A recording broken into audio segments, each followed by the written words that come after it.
Bila tudi ni primer. Kurdistan je zaprt, oj.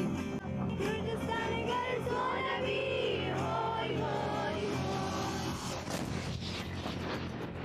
To bi lahko bila prelomnica v vojni v Iranu. Načrt je bil v teku, saj so se stotine kurdskih borcev iz Sulejmanije v Iraku odpravljale v Iran, medtem ko je stotine Balučev odhajalo iz Pakistana. Vsi smo upali, da bo vojna na koncu strmoglavila režim. In prav na tej točki bi morali Kurdi stopiti v ospredje.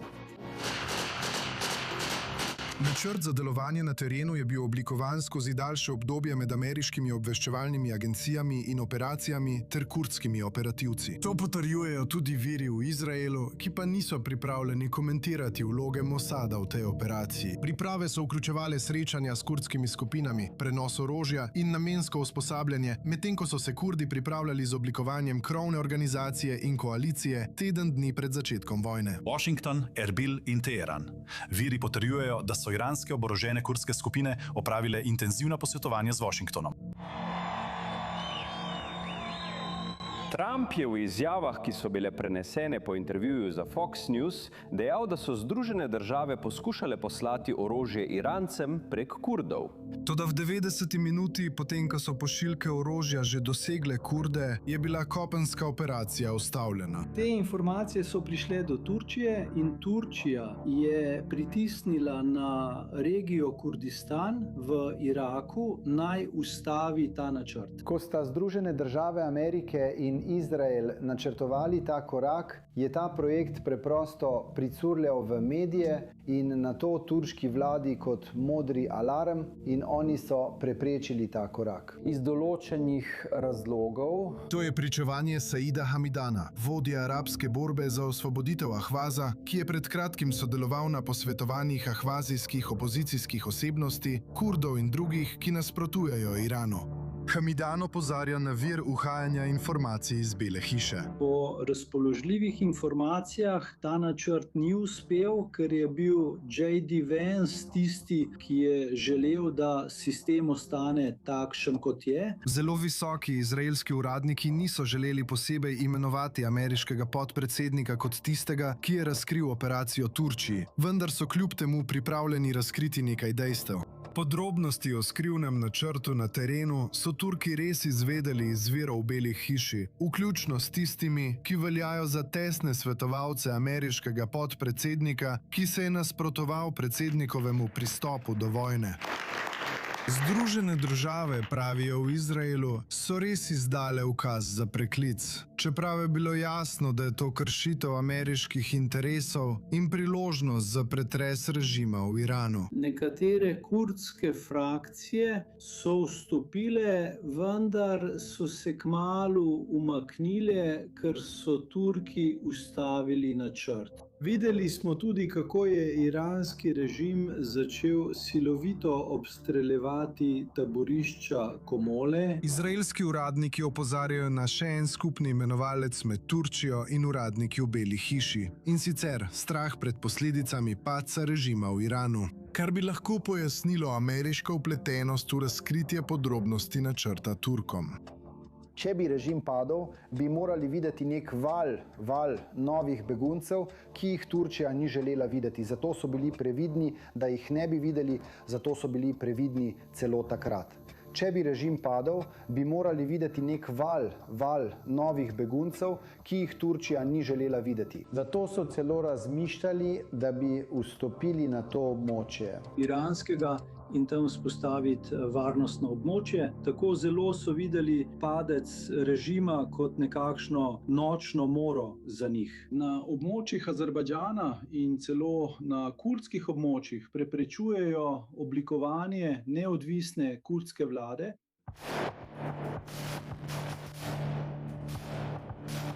Kurdske stranke in sile, ki so sodelovale v operaciji ali so bile z njo seznanjene, danes zanikajo kakršnokoli povezavo z njo.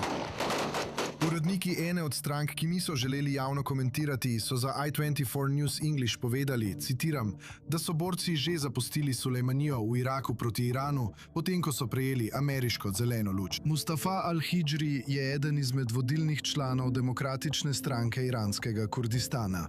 Opravil je posvetovanja z ameriškimi uradniki. Nekateri trdijo, da je vsaj enkrat govoril celo z ameriškim predsednikom osebno, da bi preveril pripravljenost kurdskih sil.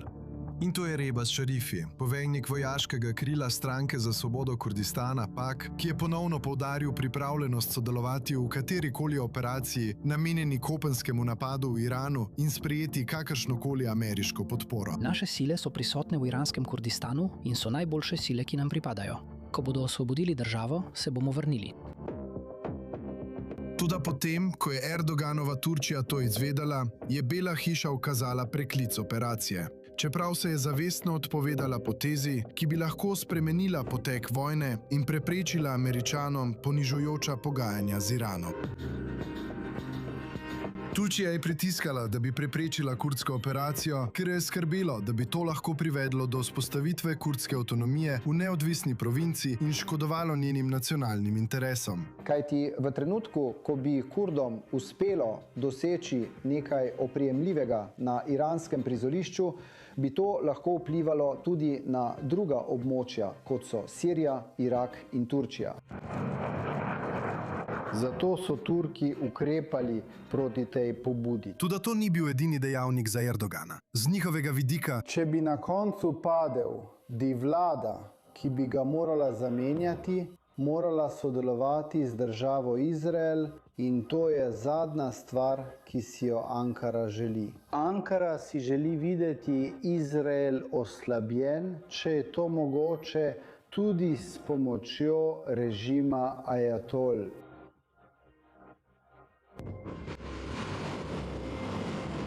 Med opozicijskimi elementi, ki nasprotujejo iranskemu režimu, je tudi precej kritik na račun ameriškega načrtovanja in osnovnih predpostavk, na katerih je temeljila operacija, ki ni bila izvedena. Prva napaka – zanašanje na Kurde in ne na Ahvazice. Stiki so bili zadržani, bilo je več ugibanj, zanašali so se na kurdske stranke, predstavljali so si, da imajo kurdske stranke taborišča v Iraku in svoje sile. Ta načrt je bil osredotočen samo na kurdske borce. Ena od njegovih pomanjkljivosti je prav to, ker obstaja ahvazijski narod, ki šteje več kot 15 milijonov ljudi. Če bi bilo politične pameti, bi se delalo na tej regiji. Saj je Hormuška ožina dovolj, da se osredotočimo na regijo Ahvaz. Celo ta četrti adut Irana bi jim lahko odvzeli. Druga napaka se nanaša na domnevo, da so Kurdi enotni. V vsaki regiji vidimo drugega igralca, ki prevzame nadzor nad tamkajšnjimi Kurdi. Igra se imenuje pan-kurdizem, a Kurdom od Prve svetovne vojne ni uspelo vzpostaviti tega projekta. Tretja napaka je povezana z odnosi Kurdov z Združenimi državami, potem ko se je Washington odpovedal njim v korist Ahmeda al-Šara in Erdoganove Sirije. Predsednik Združenih držav je preprosto prezrl vojaško operacijo Sircev na severovzhodu Sirije in Kurde preprosto vrgel pod avtobus.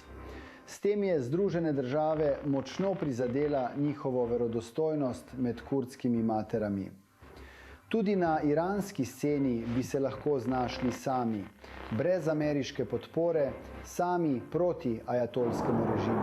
Četrta napaka je povezana z močjo kurdskih levičarskih organizacij. Kurdovski nacionalisti so zagovarjali ta načrt, vendar je levica prisotna v vseh regijah in po vsem svetu. To pomeni, da so bili proti vojni in proti strmoglavljanju iranskega režima. Ne mislim, da bi morali za to kriviti samo Združene države Amerike. Mislim tudi, da moramo za to kriviti Kurde, ker se niso znali združiti.